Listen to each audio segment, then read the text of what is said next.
मित्रों नमस्कार, मैं मुकेश उदैनिया सीधे बोल में आप सभी का स्वागत करता हूं और आपसे आशा करता हूं कि आप हमारे चैनल को निश्चित रूप से सब्सक्राइब करेंगे। हमारा आज का सब्जेक्ट है कि जो विरासत को लेकर बात कही है हमारे देश के प्रधानमंत्री, उसी टॉपिक को लेकर सीधा आपके सामने हाजिर। मुरैना मध्य प्रदेश का क्षेत्र है, जहां चुनावी रैली को संबोधित करते हुए प्रधानमंत्री नरेंद्र मोदी ने कांग्रेस पर बड़ा हमला किया है और उन्होंने विरासत टैक्स को लेकर एक बार फिर से कांग्रेस को घेरा। प्रधानमंत्री नरेंद्र मोदी ने कहा कि विरासत टैक्स को लेकर देश के सामने एक बड़ा तथ्य सामने आया। यह तथ्य आंखें खोलने वाला है। पीएम मोदी ने मंच से कहा कि इस तथ्य की आलोचना ध्यान से सुनिए। कितना बढ़िया झूठ बोला है हमारे देश के प्रधानमंत्री ने। साथ ही उन्होंने कहा कि देश के दिग्गज पत्रकार भी इस बात को ध्यान से सुन लें कि देश के साथ कैसा पाप हुआ है। इसको पाप कह डाला हमारे देश के मोदी जी ने। अरे मोदी जी, पीएम मोदी ने कहा कि पहली बार मैं देश के सामने दिलचस्प तथ्य रख रहा हूं। देश की एक प्रधानमंत्री बहन इंदिरा जी अब नहीं रही। उनकी जो मिल्कियत थी वो उनकी संतानों को मिलनी चाहिए थी। पहले ऐसा कानून था कि उनके संतान को संपत्ति मिलने से पहले एक हिस्सा सरकार ले लेती थी। पीएम मोदी ने कहा कि कांग्रेस पहले ऐसा कानून बनाया था। वहीं इंदिरा गांधी जी नहीं रही तो उनके बेटे राजीव गांधी को यह संपत्ति मिलनी थी। यह लिखकर गई थी कि उन्होंने कहा कि यह संपत्ति सरकार के पास न चली जाए। प्रधानमंत्री मोदी ने आरोप लगाया कि इंदिरा गांधी की संपत्ति को बचाने के लिए कांग्रेस ने कानून को खत्म कर दिया। उन्होंने कहा कि यह काम उस समय के प्रधानमंत्री राजीव गांधी ने कानून बनाकर समाप्त किया। खुद पर आई तो कानून हटा दिया गया। अब अपना काम निपट गया तो उसी कानून को ज्यादा सख्ती के साथ लाना चाहते हैं। कितनी अच्छी बात कही। पूरी कथा मनोहर कहानी जैसी एक लाइन में हमारे देश के प्रधानमंत्री ने बता दी। उन्होंने कहा, मैं दीवार हूं। अपूर्ण संपत्ति को हासिल करने के बाद आपकी संपत्ति पर टैक्स लगाकर आधी संपत्ति लूटना चाहती है कांग्रेस। इसलिए कह रहा हूं कि कांग्रेस की लूट जिंदगी के बाद भी और जिंदगी के साथ भी, मतलब जिंदगी के बाद और जिंदगी के साथ। प्रधानमंत्री ने कहा कि कांग्रेस के खतरनाक इरादों के बीच में यह मोदी दीवार बनकर खड़ा है। कहां कहां दीवार बन के खड़े हैं यह भी हमारे देश के प्रधानमंत्री बता दें। ये गाली गलौज इसलिए दे रहे हैं कि मोदी 56 इंच का सीना तान कर खड़ा हो गया। अब फिर से 56 इंच का सीना आ गया है। उनके मंसूबे सफल नहीं होंगे। विरासत टैक्स की बात शुरू होते ही प्रधानमंत्री नरेंद्र मोदी ने सबसे पहले छत्तीसगढ़ के अंबिकापुर में पलटवार किया था। इसके बाद मध्य प्रदेश की रैलियों में उन्होंने इसे जोर शोर से उठाया। प्रधानमंत्री नरेंद्र मोदी ने विरासत से जुड़े विवाद के बीच कांग्रेस पर तीखा हमला जारी रखा। पीएम मोदी ने आरोप लगाया कि पूर्व प्रधानमंत्री राजीव गांधी ने अपनी मां इंदिरा गांधी मृत्यु के बाद उनकी संपत्ति को सरकार के पास जाने से बचाने के लिए विरासत कर को समाप्त किया। कांग्रेस महासचिव जयराम रमेश ने प्रधानमंत्री मोदी पर पलटवार किया और कहा कि उन्होंने एक बार फिर से झूठ बोला है, क्योंकि इंदिरा गांधी ने 1970 में ही इलाहाबाद में अपनी पैतृक संपत्ति जवाहरलाल नेहरू मेमोरियल फंड को दान कर दी। यह नहीं बताया हमारे देश के प्रधानमंत्री मोदी जी ने। कांग्रेस पूर्वजों द्वारा छोड़ी गई आधी से ज्यादा संपत्ति छीन लेगी। यह कह रहे हैं हमारे देश के प्रधानमंत्री मोदी जी। और देश की जनता को कानून थोपना चाहती है कांग्रेस। मोदी ने आरोप लगाया कि अगर कांग्रेस सत्ता में आई तो विरासत कर के जरिए लोगों की उनके पूर्वजों द्वारा छोड़ी गई आधी से ज्यादा संपत्ति खींच ली जाएगी। एक नया उन्होंने मामला उठा दिया है। एन कैन प्रकार ने चुनाव जीतना ही उनका मकसद है। पीएम मोदी ने कहा कि कांग्रेस ने जो पाप किया है उसके बारे में कान खोलकर सुनिए। मैं एक दिलचस्प तथ्य रखना चाहता हूं। उन्होंने ऐसी चर्चाएं थी कि इंदिरा जी ने अपनी संपत्ति अपने बेटे राजीव के नाम करने की वसीयत की है। सरकार के पास जाने वाले पैसे को बचाने के लिए तत्कालीन प्रधानमंत्री स्वर्गीय राजीव गांधी ने विरासत कर समाप्त कर दिया, जबकि हकीकत इससे अलग है। कांग्रेस नेता सैम पित्रोदा के बयान पर पीएम मोदी ने ली चुटकी। पीएम मोदी ने संपत्ति के बंटवारे के मुद्दे पर विवाद के बीच कांग्रेस नेता सैम पित्रोदा के बयान पर चुटकी लेते हुए कहा कि विपक्षी पार्टी के शहजादे ने एक सलाहकार ने अब विरासत कर लगाने का सुझाव दिया है।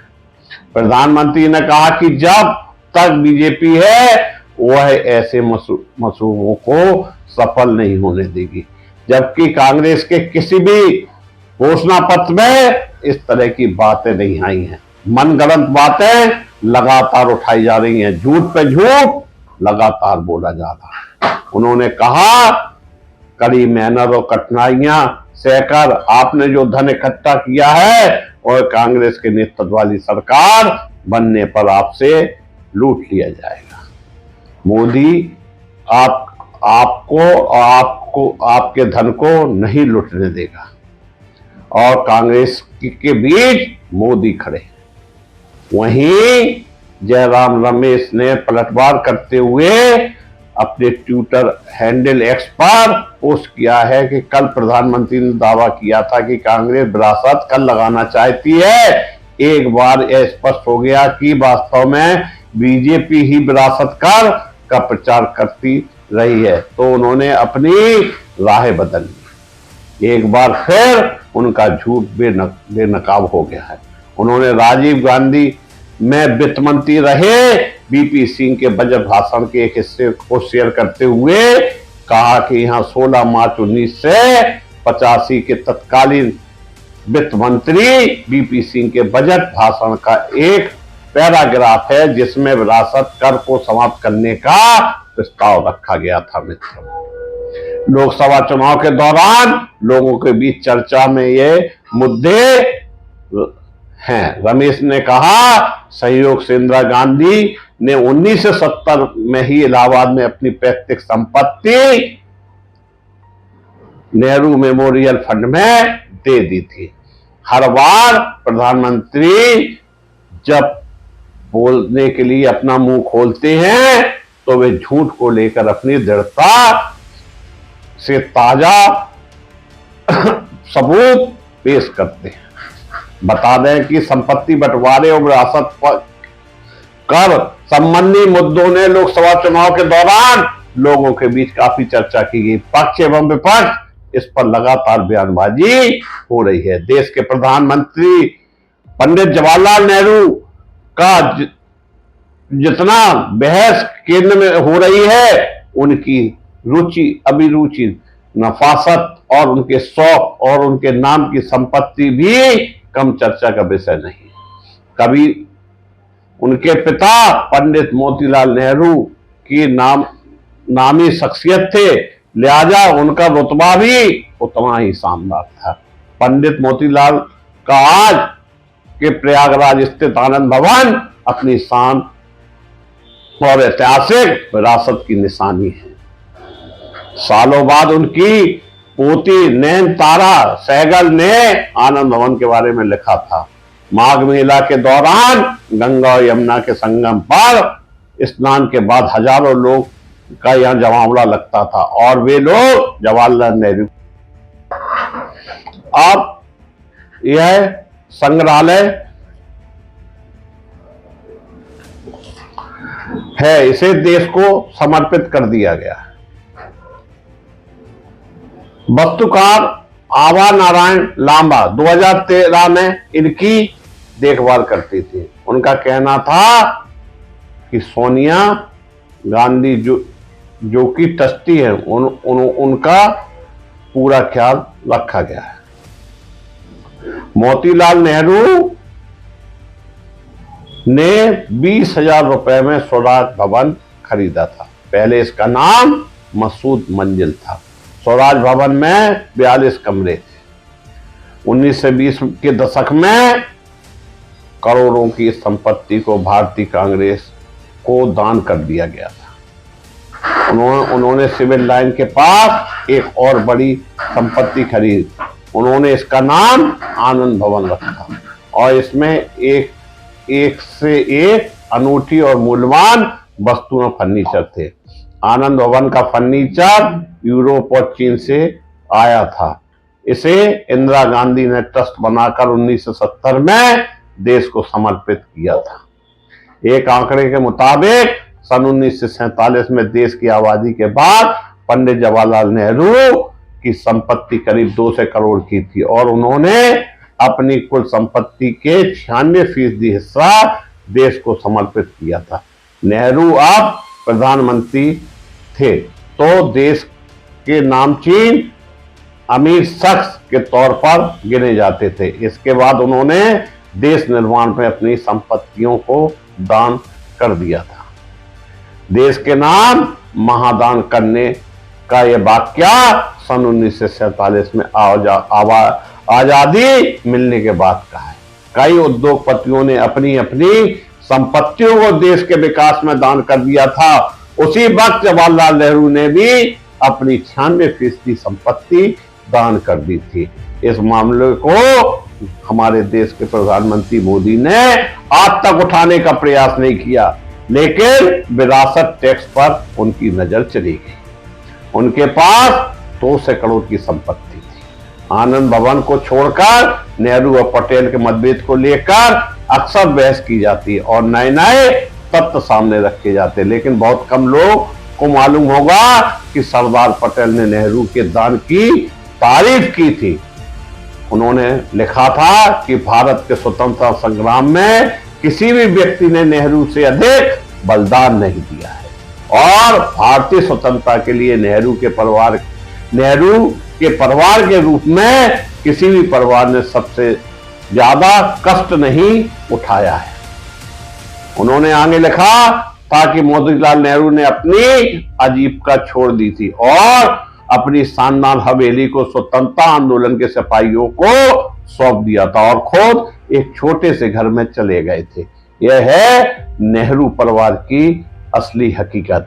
देश भर में नेहरू और गांधी परिवार के नाम पर 4 से 50 योजनाएं, बिल्डिंग प्रोजेक्ट्स और संस्थाएं हैं। पंडित जवाहरलाल नेहरू के नाम पर देश में अनेक शिक्षण संस्थाएं खोले गए, कई संस्थाएं स्थापित की गई। उसमें उच्च शिक्षा के लिए दिल्ली स्थित जवाहरलाल नेहरू विश्वविद्यालय और बच्चों की शिक्षा के लिए देश भर में जवाहरलाल नवोदय विद्यालय तो है। इसके अलावा Jawaharlal institute of post graduate medical education and research, Pondicherry, Jawaharlal Bharathi college Kavali, Andhra Pradesh में उन्नत वैज्ञानिक अनुसंधान के लिए जवाहरलाल नेहरू केंद्र, बेंगलोर कर्नाटक में जवाहरलाल नेहरू केंद्र कृषि विश्वविद्यालय, Jabalpur Madhya Pradesh Jabalpur Nehru national college of engineering Karnataka में खोले गए। जयप्रकाश नारायण ने पूछा था, बेटी कैसे खर्च चलता है तुम्हारा, ये इंदिरा जी से पूछा था,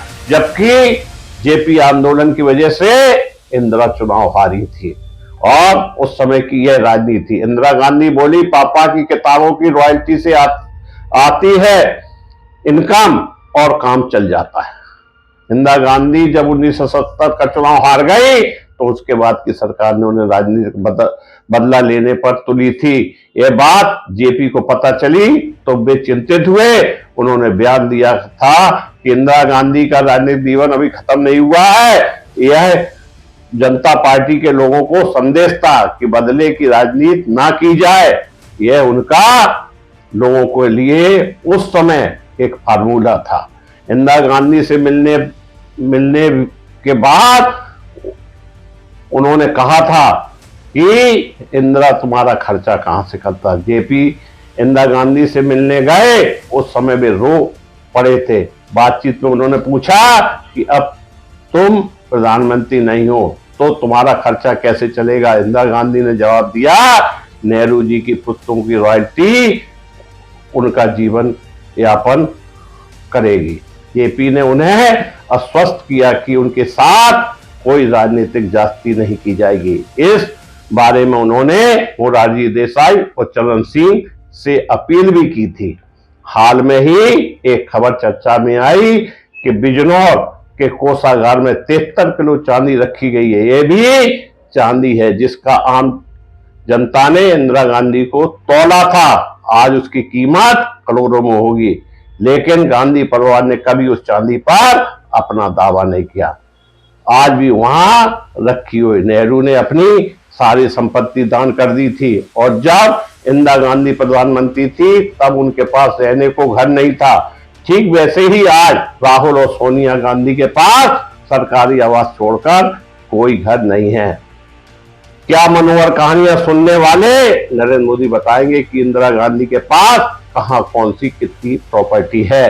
पूर्व प्रधानमंत्रियों के बारे में इस तरह के महान झूठ बोलते हैं। सर्वोच्च पद पर बैठकर मोदी झूठ का महासागर बन गए हैं। उन्हें इस मामले में अपनी सोच बदलना होगी। धन्यवाद।